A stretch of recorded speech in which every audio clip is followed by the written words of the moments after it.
मैं हूं अमितेश, आप देख रहे हैं एनबीटी ऑनलाइन।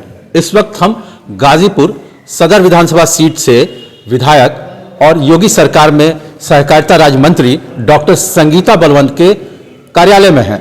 सबसे पहले तो हम ये जानना चाहेंगे कि जिस तरीके से पार्टी से लगातार तमाम नेताओं के जाने का सिलसिला जारी है, इसको आप किस क्रम में देखती हैं और बीजेपी को आने वाले जो विधानसभा चुनाव हैं उस पर क्या असर पड़ेगा इनके जाने से? पहले आपको नमस्कार और आपके चैनल के माध्यम से अपने सभी क्षेत्रवासियों और प्रदेशवासियों को मैं नमस्कार करती हूं।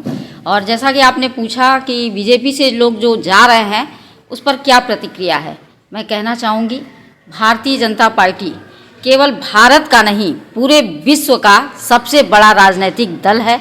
और इसमें कोई अगर जा रहा है दो चार लोग तो उनके जाने से भारतीय जनता पार्टी के अस्तित्व पर कोई प्रभाव नहीं पड़ता है। हम लोग जिस तरह पिछली बार पूर्ण बहुमत की सरकार बनाए थे, आने वाले जो 10 मार्च को रिजल्ट होगा उसमें भी आप देखिएगा भारतीय जनता पार्टी की नीतियों से प्रभावित होकर जनता पुनः झूमकर वोट करेगी और पुनः हम पूर्ण बहुमत की सरकार बनाएंगे। जो ओबीसी के नेता हैं, दारा सिंह चौहान की बात की जाए, मौर्य जी की बात की जाए, ये सब लोग एक कॉमन आरोप लगा रहे हैं कि दलित शोषित समाज जो है उसकी अनदेखी की है सरकार ने। इस पर आपकी क्या प्रतिक्रिया? जो लोग आरोप लगा रहे हैं वो स्वयं से पूछें कि 5 साल वो कहाँ थे। 5 साल जब वो सत्ता में थे तब उन्हें ये बात उठानी चाहिए थी, कहनी चाहिए थी। आज जब प्रत्याशियों का चयन होने वाला था और जिसको लग रहा था कि भारतीय जनता पार्टी में संभवतः हमारा टिकट कट जाएगा, वो लोग जल्दी जल्दी अपना पाला बदल लिए हैं। और जो आस्थावान लोग थे उनको टिकट मिले या न मिले वो दल की सेवा में लगे हुए हैं और लगे भी रहना चाहिए। योगी सरकार का जो आखिरी कैबिनेट विस्तार हुआ उसमें आपको भी जिम्मेदारी दी गई सहकारिता विभाग का। आपको लगता है कि और पहले अगर इस तरह की कोई जिम्मेदारी दी जाती तो शायद गाजीपुर के लिए आप और कुछ कर पाती, या फिर जो आप एक राजनेता के तौर पे आपके जहन में जो बातें रही होंगी शायद उसको ज़मीनी धरातल पर उतारने में आपको और सहूलियत होती? अंतिम मंत्रिमंडल विस्तार में मुझे जगह मिला, इसके लिए मैं धन्यवाद करती हूँ शीर्ष नेतृत्व का।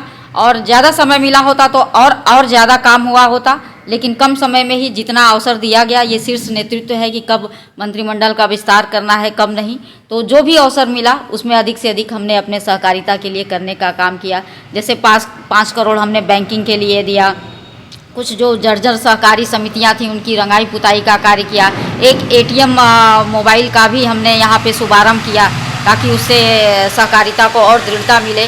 तो जितना समय था उसमें अधिक से अधिक कार्य करने का कार्य किया गया और आने वाले दिनों में यदि अवसर मिलता है तो और अच्छा कार्य किया जाएगा। जहाँ तक चुनाव के बारे में देखा जाए, जो चुनावी विश्लेषक हैं वो ये कहते हैं कि क्षेत्र के जो मुद्दे हैं वो अपनी जगह रहते हैं, लेकिन जब वोट देने की बात आती है तो ज़्यादातर जो प्राथमिक बात हो जाती है वो जात को देख करके, धर्म को देख करके वोट किया जाता है। अगर वर्तमान की सियासत में बात की जाए तो निषाद पार्टी, निषादों की रहनुमा अपने को बता रही है, ओम प्रकाश राजभर जी ये दावा कर रहे हैं कि राजभर वोट उनके साथ है। इस तरह के दावे और जो चुनावी समीकरण है इसके बीच जो बीजेपी की सोशल इंजीनियरिंग है वो कितना कारगर रहेगी और क्या रणनीति रहने वाली है? देखिए, भारतीय जनता पार्टी हमेशा से सबका साथ सबका विश्वास इस मूल सिद्धांत पे कार्य कर रही है और उसने केवल किसी परिवारवाद या जातिवाद से ऊपर उठकर कार्य किया है देश के लिए, समाज के लिए। और एक जो आम जन होता है वो उसकी समझ में ये आ गया है कि ये भारतीय जनता पार्टी आम जनता की सरकार है, गरीबों की सरकार है, मजदूरों की सरकार है, महिलाओं के हित की बात करने वाली सरकार है। और इन सब चीज़ों से प्रभावित होकर आम जन ने पुनः मन बना लिया है कि किसी भी जाति धर्म का होगा, हमें भारतीय जनता पार्टी को ही वोट करना है। एक सियासी बयान आया है, सुभाषपा के राष्ट्रीय अध्यक्ष हैं, गाजीपुर के जहूराबाद से विधायक हैं ओम प्रकाश राजभर। उन्होंने एक बयान दिया है कि 10 मार्च को जब मतगणना होगी उसके बाद ये गाना बजेगा कि चल सन्यासी मंदिर में। इस बयान को आप कैसे देखती? देखिए, वो बयान अपना करते रहते हैं, वो भारतीय जनता पार्टी में थे, कब सपा की बात करते हैं, कब भाजपा की बात करते हैं, कब भाजपा की बात करते हैं। ये वो समयानुसार अपनी बातों को रखते हैं, लेकिन जनता जान चुकी है कि कौन समय समय पर अपना स्थान बदलता है और केवल अपने स्वार्थ के लिए स्थान बदलता है। भारतीय जनता पार्टी के जो वर्कर हैं, जो सिपाही हैं, जो कार्यकर्ता हैं, वो एक जगह रहते हैं और अंत्योदय की बात करते हैं और अंत्योदय के लिए कार्य करते हैं। और इस बार पुनः उसी अंत्योदय को ध्यान में रखकर, अंत्योदय अर्थात अंतिम व्यक्ति के लक्ष्य को ध्यान में रखकर भारतीय जनता पार्टी के सभी सिपाही लगे हुए हैं और आने वाले 10 मार्च को उसका रिजल्ट भी हमें देखने को मिलेगा। हर जनप्रतिनिधि अपने क्षेत्र के लिए कुछ काम करते हैं, जब चुनाव आता है तो उनको लगता है कि इन कामों के आधार पर जो आवाम का वोट है उनके साथ जुड़ेगा। गाजीपुर सदर की बात की जाए तो आप लोगों के बीच अभी जनसंपर्क कर रही हैं, कौन से वो मुद्दे हैं या कौन से वो अचीवमेंट हैं, कौन सी उपलब्धियां हैं आपके कार्यकाल की जिसको लोगों के बीच आप प्राथमिकता पे साझा कर रहे हैं? देखिए, हमारे सदर विधानसभा में प्रारंभ से ही एक बड़ा मुद्दा बना था जब हम क्षेत्र में घूमा करते थे, पुरैना कटान का। पुरैना कटान पे हमने 12 करोड़ जियो ट्यूब का कार्य करवाया। बगल में ही शिव पूजन कटान है, वहाँ पर शिव पूजन धाम कटान पर हमने 11 करोड़ जियो ट्यूब का कार्य करवाया। हमारे क्षेत्र में मौनी बाबा एक धार्मिक स्थल है जहाँ पे हर साल मेला लगता है और वहाँ पर हमने 51 लाख पर्यटन विभाग से दिलवाया। इसके अलावा हमारे यहाँ करंडा क्षेत्र में हेड से टेल तक पानी नहीं जाता था और आज वहाँ पर हेड से टेल तक मैं पानी पहुँचा रही हूँ। साथ ही नहरों का पक्कीकरण भी करवाया गया और अपने क्षेत्र में कई जगहों पर हमने सामुदायिक भवन भी बनवाया अपने निधि से, ताकि लोग बहन बेटियों का उसमें शादी ब्याह कर सके या कोई सामूहिक कार्य कर सके। इसके अलावा धर्मपुर से चोचकपुर होते हुए सैदपुर तक जो मार्ग जाता है उसको हमने स्टेट हाईवे में स्वीकृत करवा लिया है, उसका टेंडर भी हो चुका है और उस पर जल्द ही काम लग रहा है।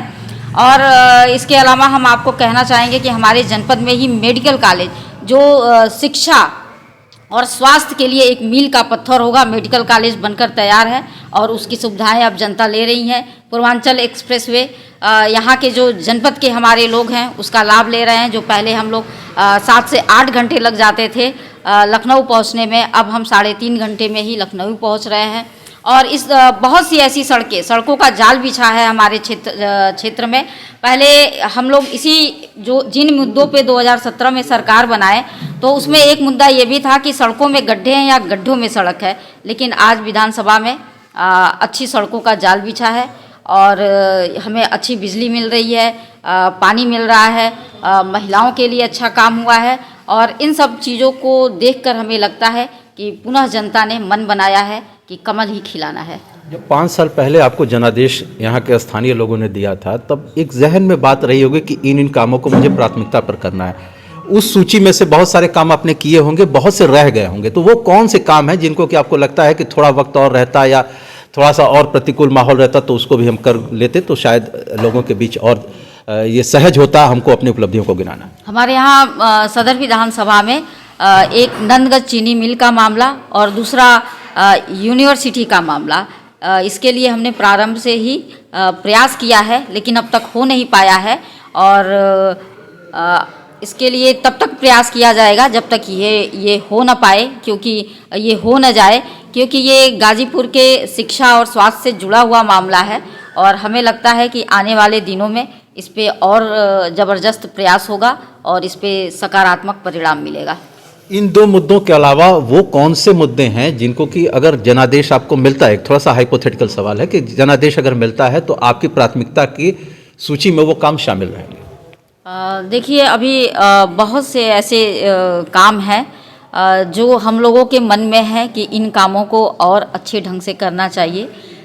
जैसे कि अभी एक रोज़गार का जो सवाल है तो महिलाओं के लिए, युवाओं के लिए लोकल स्तर पर कुछ रोज़गार हो, कुछ कुटीर उद्योग हो तो उनकी हाथ को मजबूती मिलेगा और उस क्षेत्र में हम लोग आने वाले समय में प्रयास करेंगे। हर नेता अपने स्तर पर भी सर्वे करते हैं, लोगों से मिलते हैं, क्षेत्र के लोगों से पूछते हैं क्या माहौल है, कैसा समीकरण है। गाजीपुर के अगर 7 सीटों को लेकर के अगर बात की जाए तो आपको क्या फीडबैक मिल रहा है, क्या रिस्पांस मिल रहा है? देखिए, गाजीपुर में जो 7 विधानसभा सीटें हैं और पिछली बार जो सीटें रह गई थी, इस बार वो सीटों पर भी भारतीय जनता पार्टी का परचम लहराएगा, कमल खिलेगा। और हम लोग पिछली बार 325 सीटों से कमल खिलाए थे, लेकिन इस बार 325 सीटों से ज़्यादा पे कमल खिलेगा।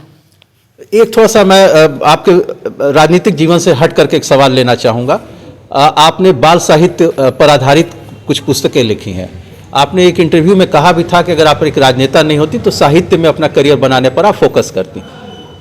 काफ़ी इस वक्त तो चुनाव का माहौल है, लेकिन इन सब के बीच क्या आपको लेखन के लिए समय निकल पाता है और अगली पुस्तक हम कम उम्मीद करें कि आपकी लोगों के बीच रहे? देखिए, साहित्य मेरा मूल स्वभाव है और साहित्य में मेरे स्वभाव में पूरी तरह से रचा बसा है। और जब तक मैं कुछ लिख ना लूँ, एक साहित्यकार को संतुष्टि नहीं मिलती है। और 5-6 किताबें हमारी आ चुकी हैं और इस समय भी जब भी जो मन में भाव आते हैं, कभी समय मिलता है तो उसको मैं कलमबद्ध कर ही देती हूँ। अभी कुछ समय पहले ही हमने ये जो सियासी माहौल की आपने चर्चा कही कि लोग आ रहे हैं जा रहे हैं, तो उस पर हमने 2 लाइन लिखा था ऐसे ही चलते चलते कि चाहे जाएं स्वामी चाहे जाएं दारा, 2022 में 10 मार्च को फिर लगेगा जय श्री राम का ही जयकारा। तो इस तरह की लाइनें चलते फिरते हम लोग लिखते हैं और समय मिले तो और अच्छी तरह से और गंभीर विषयों पे लिखा जाएगा। चलिए, ये पूरे राजनीतिक इंटरव्यू को हमने गैर राजनीतिक मसले पर समाप्त किया। आपने हमारे लिए वक्त निकाला, बहुत बहुत धन्यवाद। बहुत धन्यवाद। तो ये थी डॉक्टर संगीता बलवंत, जिनसे हमने बातचीत की और गाजीपुर और प्रदेश की राजनीति पर उनके विचारों को जाना। ऐसे ही किसी राजनीतिक शख्सियत के साथ हम फिर बातचीत आपके लिए लेकर के आएंगे। तब तक आप बने रहिए एनबीटी ऑनलाइन के साथ।